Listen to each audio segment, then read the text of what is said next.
การโมกอบาปไว้กรรมสัวให้มัวมองนี่เป็นของคำสอนบอนพระโคเพิ่นตัดไว้อาตมานั้นธนากรมาแสดงให้ผู้สนใจอยากเวียนสัวหูกันทั่วว่าบาปนั้นทำแล้วกับมุนมองบาปที่ทำกรรมที่ต้องสินำจองให้เห็นผลอยู่มือ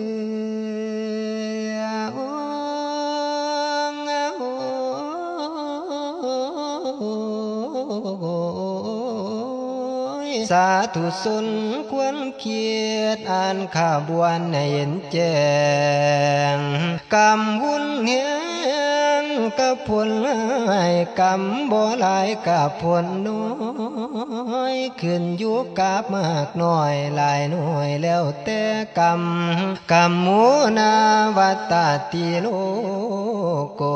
สัตว์โลกทุกที่กรรมหักจองสนองน้ำ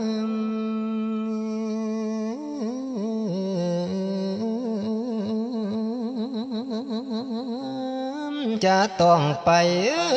ตามกรรมบ่อาจบืนฝืนได้